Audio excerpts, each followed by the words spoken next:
Good afternoon, everyone. My name is Alex Garcia. I'm a software support specialist over here at Distributor Central. Today's webinar, we're going to be focusing on product list tools, which is part of our two-part of our product customer or our product tools that you can use for presentations. So today we'll go over the product list tool, and then next week on Tuesday, we'll go over customer presentation. So this is going to come in handy for those who are new to Distributor Central or have been with DC for a while and trying to figure out how can I reach out to my customer. I have all this great information that I have through my dashboard, but how do I provide that to my customer so we can start generating orders, sales, so on and so forth. So we'll touch base on the product list tool today. Like I said, next week we'll go into more detail on the customer presentation. So that's going to be more towards putting together a list of products through the product list tool and then sending it over to a website. And like I said, we'll go into detail on that next week. Feel free to ask questions along the way in the chat. I'll save about 5 to 10 minutes at the end and answer those questions. So feel free to send those questions. But we'll go ahead and get started.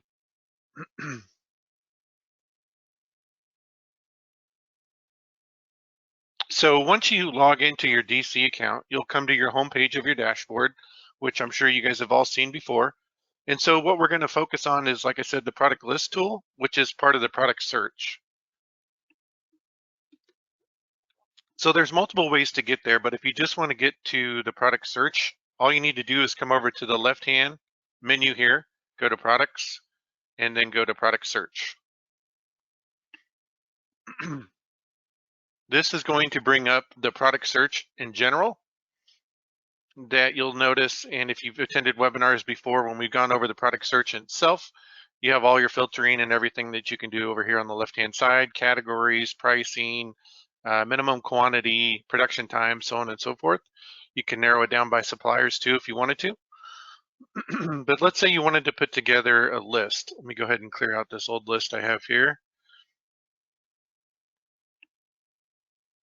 So let's say I want to put together a list. So if I want to put together a list, you'll notice here at the bottom of these thumbnails, there's an add to list button that I can click on, and it'll put it down into what's called the product list. And we call this our product list tools, and there's quite a few tools down there. You'll see it at the bottom right, it's a navy blue folder tab. You click on it, and then you'll see there's options to email products, view and search, create quote, add to website, and of course clear list, and then your management links over here. So we'll get into that. But let's say that we wanted to search for, we want to put together a list for caps. So we just type in caps, hit enter. And now all the caps come up. So these are keyword caps from all suppliers, each product from all suppliers that have caps in it. So let's say I want to add a couple to a list to send to a customer. As I mentioned before, you just click to add to list. So you can see the little animation is dropping it down into the product list tool down here. And we'll add a couple more.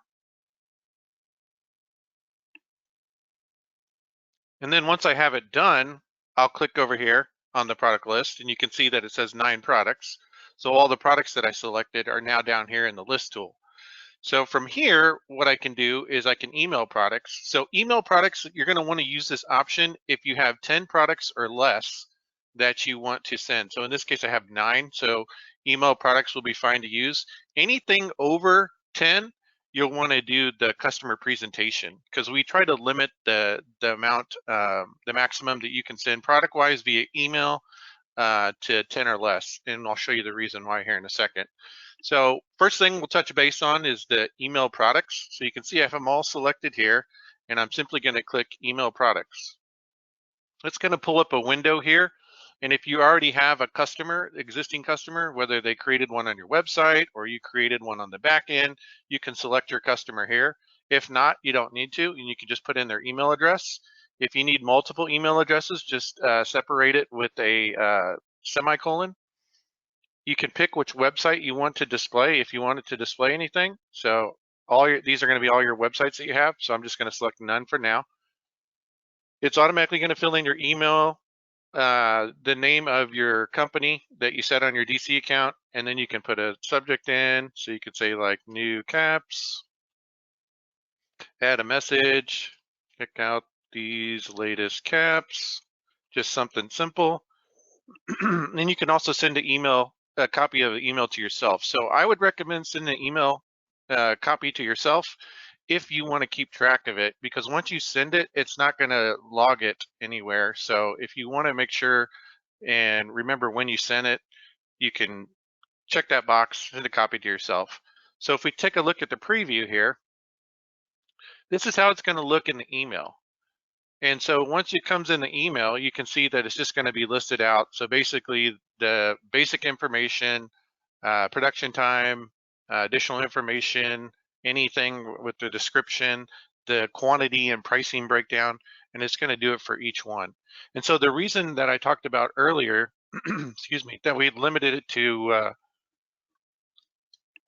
10 products or less is because you can see here that they would be constantly scrolling through their email in order to see it. And so what the customer presentation will do is it'll put it into their own unique URL to give them a website that they can view on their phone, their tablet, their laptop, and of course their desktop.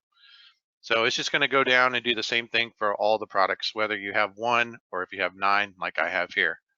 So if we go back to the form, you can actually customize it. So the general one is going to pull in whatever the pricing, quantities, and stuff that the supplier has listed, automatically pulls it in. As you can see when we did the preview, you can see all the quantity breakdowns there. So let's say that I only wanted 48 quantity and I didn't want to show them 144, 576. Basically, my customer reached out to me and told me they're looking for 48 quantity total. So then what I would do is I'll go back here, email product. Sorry, I didn't mean to close out of that. Let me get that going real quick. We'll do none, new caps.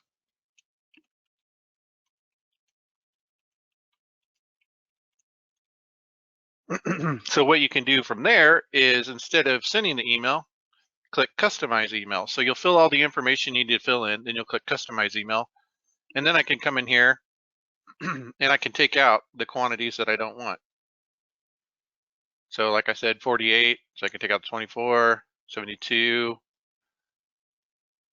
Come down here, take out these. And you can see that you can hide additional information if you want to. So you can customize it a little bit more than just providing all the generic information that comes with it. And here you can see it's 24.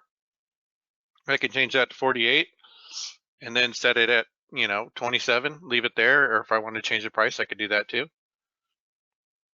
And then you can see here that these don't currently have anything set up, so I could remove those if I wanted to remove those. And then once again, 48. And then I can send it. I can preview it again, or I can send it. So you can see here on the customize, you have a little bit more option to customize the email you're going to send to your customer, as opposed to just sending the generic where it's going to have everything, the breakdown of the quantities and pricings. I can even add a row. So if I did like embroidery, and let's say it's $20 charge, I can add that to it on each one. So if it was like a tumbler and you did engraving, you could do engraving. So all different kinds of things that you can add here, and you can see this is the description of the product. So I can take that out, I can change it, I can add some formatting to it, bold, italicize, change the font, color, so on and so forth. So you can customize it pretty quick, pretty simple. And then when you're ready, you'll just come down here and click send email, and it'll send it off to your customer. And then once it gets sent off, you'll see a little message here that will pop up, and it'll say that the email's been sent. And so that's the way that you'll do with, like I said, the email products is going to be 10, there you can see right there, email sent. So that's what you're going to use when it's 10 products or less, email products. It's a good option for you to choose. Like I said, if you want a copy of it, don't forget to check that box to send a copy to yourself. The next option is view and search. So this comes in handy when maybe you have, because you can put as many products as you want in a product list. So let's say you have like, 50, and you want to see them all instead of just seeing them all scattered. Like you might have some picked here and there on a page. If you click view and search, not only can you see what is in the search that you selected only, but you can also see like how many there are, and you can kind of remove them if you needed to, but it just kind of narrows it down for you. So something simple like that. Now let's say that I wanted to do a quote, not on all these hats, but maybe just like one of them. So what I can do, or I'll change it up. So this will give me a good option to change it up. So if you don't need this list at all, you can click clear list. And what it's going to do is just going to clear it out. It's not going to save anything. It's going to get rid of it. So if I click clear list and remove all the products, and then I remove the filter, it's going to take me back to the generic start. So let's say I wanted to do polo. Click search. And once the polo comes up, let's say I want to do a quote. So that's the next one in the line here, quote. So the difference kind of between email products and quote, email products is kind of be more for like a general, and like I said, you can narrow it down, but a quote will actually get it more precise. So email products would be like if your customer contacted you in our situation that we were talking about, caps damage, send some caps, what do you got? You send them a list of like 10 caps or less, or if you do more than that, you build them a presentation, that type of thing. But the email products, just basic information, usually has all the quantities, all the pricing, but as you can see, you can customize that if you want. Where the quote is going to go into more detailed information. And the quote is more meant for, hey, I was looking for 48 of these only. I only need 48, or I only need 24, however many they want. Instead of giving them a breakdown of the quantities, like in general, hey, I'm looking for some hats. What kind of pricing do you got? I don't know how much I'm going to order, that type of thing. So if we go here and we add to the list, you'll see as I have it open here, this is a good example. When I had it closed, you could see it, the animation dropping, but you can have it open too if you want. And then when I click on these, you can see they get added to there. So then let's say I want to do a quote on these two polos. Then all I have to do is click create quote, and it's going to create the quote for me. It's going to take the lowest quantity available. So in this case, I can order one or more.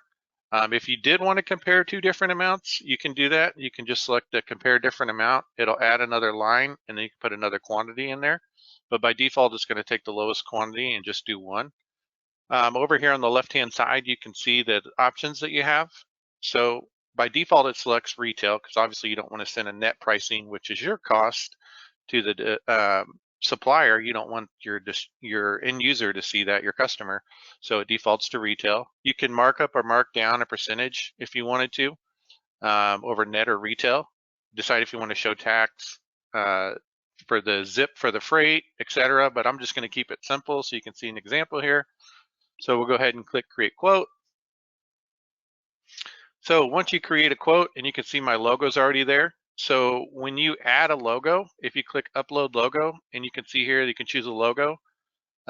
So right now use a JPEG, choose your file, and then click upload. Once you upload it, it'll stay on all your quotes until you change it. So you won't have to do it each time. So anytime I create a quote moving forward, it's going to use this logo or whatever logo I have there. If you don't want to use a logo, you can remove it. And then moving forward, you won't have your logo. So you can name it. We'll call it Polos. Once again, we always have a slot for the customer. So if you want to put the customer in there, you could put their contact information. And as you can see here now, what it's going to do, it's going to take, each page is going to be for a product. So in this case, I have two products, so I have two pages, and it's a little more, I can remove the image. So on the email product, I couldn't remove the image. Here I can remove the image, and let's say that I have my own custom image with my customer's logo on it. I can remove that and put that image here instead of the default one the supplier provides. I can really customize the text in there, even HTML if I wanted to, which you can't do on email products. So I can really customize everything about the product that I want them to see, or I can just leave it at the default. You can also restore it, the default product description along with the image if you removed it and you decide you can't find one or you want to go back to the original. The other couple options is show product description and pricing on separate pages, include order totals and emails, PDFs and printouts, add custom options. So that's similar to like we talked about with the embroidery. So if I come in here and add custom option, I can do embroidery, put the quantity for 1, and then put the retail price in there at $20, click add, and then you can see it updates the total. And so now I have it here. Another thing with quotes is what it's going to do, it's going to grab the basic information. So you can see here right now with the polo that it's just the name of the product, the type of options, and then the custom option that I added here. So if you really wanted to dive down into it, you could come in and you could click with the apparel size here, the apparel style, sorry. You can select the colors and sizes that you want to show them. So if you want to do, the quote's going to set up a basic information. It's not going to have the colors and everything in there, but you can actually come back in and do it. So let's say I wanted navy and I want 1 extra large. Then I'll come down, click Save Changes, and then you'll see that now it's starting to really dig down into the options if you want to get that technical with your customer. And so once I'm done, if I go to the next page, so click Next, you'll see that it's just the next product, same exact thing. I can add embroidery if I wanted to. If I don't, then all I can do, I can also add a disclaimer here if you want to add a disclaimer. We have one by default in there, but you can change it to whatever you want. So I'm just going to click Finish. So now that it's finished, you can see I have a quote number. So if I ever need to pull it up in my account, I can refer back to the quote number. So if I come up here to products, this is also how you can search for products. So instead of going to the product search, if you know exactly what you're looking for, you can type in an item number or keyword, and it'll take you to the same thing that we were when we came through and did products in product search. So if I come up here, you can see quote number, and I can put that quote number in there and pull up the quote later on if I need it. So let's say I send this quote to my customer, they come back a week later and say, let's go ahead and do it. And you have it narrowed down and you've done all the details on it. So it's very detailed quote and not just basic information. If not, then you can always go back in and edit the quote and add the information. But the good thing about this is now that what you can do is when you pull the quote up, it says, what do you want to do? So you can come over here, like I said, you can edit the quote. So if you need to add all the custom options and stuff in there that your customer decides they want to go with, they get back to you, hey, I need navy, I need this many sizes in this this many sizes in this color. You can go in there and edit the quote if you need to. You can duplicate the quote if you want to save it for another time. So once you convert, so this is the option that I was getting ready to talk about, you can actually convert the quote to an order. Once you convert the quote, it'll get rid of it. So if you want to keep it, make sure you duplicate the quote and then you can convert the old quote to an order, and that way you still have one in there if you need it for another customer or something. But you can convert it to an order. So if I click Convert to Order and I come over here, if you're familiar with the order process, this is the last page called the Order Review and Confirmation page. It just goes over basically all the information. And it is live, so if you're ready, you could click on that top option, click send, it would create the PO, send it to the supplier. This one would just create the PO and send it when you're ready. This one just saves the order. So you can see that I'll just go ahead and select this option. Actually, I'll do this one right here. So I'll create PO, and it'll actually create the order for me. And then all I have to do is send it off to the supplier whenever I'm ready. So you can see it's very versatile. When you create the quote, you can also come back and you can convert that into an order without having to go in and just take the quote, look at it, and enter it in as an order manually and basically start all over. So let's go back to the home real quick. And we'll go back to the product search. And you'll notice when I get back to the product search that it kept the 2 products that I had. So anytime you create a new list and you add products to the list, it's going to remember. I think it's like 8-hour time before it resets, so it'll remember the products that you have in here. Another thing, so we'll do this add to website and we'll kind of continue on down the list, but I wanted to show you a couple things here. So let's go back to Polo again. And let's add a couple more. I'm just picking random ones here. So you can see it's adding them. So let's say that I didn't want this, I only want short sleeve. I can click on either, I can go to it here and I can click on it to take it out of the list, or I can come down here and I can click on these arrows and I can remove it or send it back this way, which would remove it from the list too. So if I do that, it'll just take it off the list. So once you have your list created, if you want to keep them, then what you'll do is you'll come over here and click Save As, and I'll just call this one Polos. So we'll save it. Now I have a Polos list. So now from here, what you don't want to do is click Clear List, because if you do it, you'll get a pop-up that says, are you sure you want to clear this list? You know, the products will be removed. And it gives you a prompt, so you're not just going to click it and the products will automatically disappear. So what you want to do if you want to start a new list, like let's say I wanted to do one for backpacks, I'll come over here and click Add New List, and I'll call it Backpacks, hit Save, and what that's going to do is it's going to save my other list for my polos, and then I can come in here and look for backpacks. And I can start adding backpacks to my list. And you can see there. And then I can save it. If I wanted to save it as something else, I could change it, but it's automatically, since I created a new list, it automatically has the name there, backpacks, so it's saving it and I don't have to do anything else. It's automatically saving it. The only time it doesn't save it is when it says drafts. And that's when you first get there. If it says drafts, then you'll want to save as, name it something if you want to keep it, and then you'll see it in the manage list. So when you come in, you can look at the manage list, and you can see here that the one that I created, Polos, there's 6 products in it. I can open the list. You can delete any of these lists as long as they're not connected to a website. So you can see here, I have a DC store and a Tumblr's one. I can't delete it, there's no trash can, but if you click the info button, it'll tell you which website it's currently attached to. And so you would have to remove it from that website or delete that website in order for that to free up to delete here in the manage list. Same thing with the Tumblrs. You can see it's in 2 different websites there. So that kind of helps you out where you don't actually hit delete and then it deletes it and removes it from one of your active websites. So that's why we did that. And there's that draft that I was telling you about. So you can always open a draft and then go in and rename it if you need to.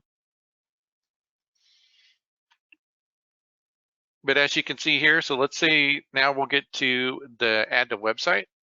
So this is going to go if you create a product list, and if you're familiar with the way the websites work with the product collections, one of the filters in the product collections is a product list. And so you can actually create your own product list, save it. Like let's say I wanted to create a collection of backpacks on my website that I handpick and choose. I can create the backpacks, move them down here like I have them now, and then I can click add to website, and I'll just call it backpacks. Pick the website I want it on. So let's say you'll put it on Demo Inc. Click add to website. What this is doing is it's creating a product collection and adding it to that website, which I'll show you here in a second. So now that's good to go. Like I said, you don't have to do anything with this. It's automatically going to save it. Just want to make sure you don't click clear list and then remove all products. I'll show you an example of what it would do on one. So we'll go manage list. We'll pull up the draft since there's nothing there. And I really haven't named anything here. So it will save your draft, but it'll just label it draft. So you can, like I said, you can click save as if you want to keep it. If not, just leave a draft and then keep clearing your list from your draft, and then you don't have to worry about deleting your other one. But you can see here, draft 6 products in there. I pulled it up. So if I click clear list and then I click yes, remove all products. Now if I go here and click manage draft, there's 0 products. So it will give you that prompt, like I said, to make sure that you don't accidentally delete them. So you'll have that prompt there that will pull up. Another example, I did move those over so you can see backpacks. I can't delete that now because it's in the Demo Inc. where I added it. So the way you see that is when you come over here, go to the left menu, click Websites, Hosting Manager, and then we'll go into our website, Demo Inc., click Manage, and then we'll go to Product Collections, click Manage, and then you can see right here at the bottom, it added backpacks and created the list. So another thing you can do, I could have pulled it in this way too. That's the fastest way to do it, is through the product search, especially if you're doing it at the time. Or you can always come into your website, click Add Filter once you create a collection, and there's a product list filter. So it's going to pull up all my product lists here, and then I can move over any one that I want to include. Another thing you can do is if you have products that you don't want to include on your website, like maybe you're doing apparel yourself and you want to exclude some products that are similar to yours, you can build a list of those products, click it over, click exclude, and then hit save. And that's another way to use a product list. And then it'll exclude all those products from that collection. Or if you come up here to the global filters, and this is more into the product collections, and we've done a webinar over this, you can do the same thing. Global filter will just add a filter to every one of your existing collections, and then any new ones you create. Whereas the filters here are individualized with each product collection. So as you can see, and I think that's going to wrap it up for today, but the product list tool, many ways to access it. Like I said, another way that I'll show you here. Let's say I did Tumblr. So I'm just typing in keyword. It's going to take me to the same place. The only difference is by going here, I don't have a keyword, I don't have an item number. I'm just starting out with no filters active at all. And you can see here now it's active filter Tumblr. I can continue on from there. I can go on and I can start adding products to the list. So great way to create a presentation for your customer, either emailing the product, sending them a quote. Like I said, next week we'll talk about using the add to website more, which just come in handy when you're building the presentation. Remember, the presentation is for 10 products or more, gives them a custom URL, basically creating them their own custom website that they can check out on any platform. But like I said, I will stick around for about 5 to 10 minutes, answer any questions you guys might have. As always, if you guys have any questions, feel free to give us a call, 888-516-7401, or email us info@distributorcentral.com. Our office hours are Monday through Friday, 9 a.m. to 5 p.m. Central Standard Time. Another thing that we recently implemented a couple months ago, if you haven't noticed it already, is we have a live chat feature now. So if you come down here and click on help, you can search our guides, or you can come up here to ask, and you can either email us if you want, or you can chat with a live person in support, and they'll get those questions answered for you. Another help revenue for you will be if you come up here to the question mark on your dashboard, and you can go to training videos. And this is going to be a list of all the previous webinars that we've done. Like you'll see this one currently that we're doing under recently added soon. If you want to check webinars, you can join a webinar. So I'll take you to the webinar page. You can book a demo if you want to do one-on-one. Check out our blog, or live chat, another quick thing to live chat, another quick shortcut. But like I said, I think that's going to do it for today. Hope you guys are doing well, and we'll talk to you soon. Thanks.